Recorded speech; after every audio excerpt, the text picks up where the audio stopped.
ಬೆಂಗಳೂರಲ್ಲಿ ಮುಗಿಲು ಮುಟ್ಟಿದ ಮುಂಗಾರು ಆರ್ಭಟ. ಮುಂದಿನ 5 ದಿನ ಹೈ ಅಲರ್ಟ್. ರಾಜಧಾನಿ ಬೆಂಗಳೂರು ಸೇರಿದಂತೆ ಕರ್ನಾಟಕದಾದ್ಯಂತ ಮುಂಗಾರು ಮಳೆ ತೀವ್ರ ಸ್ವರೂಪ ಪಡೆದುಕೊಂಡಿದ್ದು, ಹವಾಮಾನ ಇಲಾಖೆ ಮುನ್ಸೂಚನೆ ಪ್ರಕಟಿಸಿದೆ. ಜುಲೈ 4ರಿಂದ ಮುಂದಿನ 5 ದಿನಗಳ ಕಾಲ ರಾಜ್ಯಾದ್ಯಂತ ಗುಡುಗು ಸಿಡಿಲು ಸಹಿತ ಭಾರೀ ಮಳೆಯಾಗುವ ಸಾಧ್ಯತೆ ಇದೆ ಎಂದು ಎಚ್ಚರಿಸಲಾಗಿದೆ.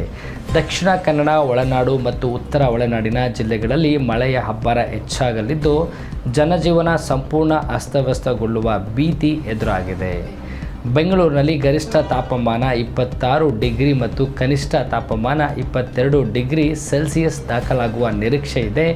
ಮಲೆನಾಡು ಜಿಲ್ಲೆಯಾದ ಕೊಡಗಿನ ಮಡಿಕೇರಿಯಲ್ಲಿ ನಿರಂತರ ಮಳೆಯಿಂದಾಗಿ ತಂಪಾದ ವಾತಾವರಣ ನಿರ್ಮಾಣವಾಗಿದ್ದು, ವಾಹನ ಸವಾರರು ಜಾಗರೂಕರಾಗಿರಲು ಸೂಚಿಸಲಾಗಿದೆ.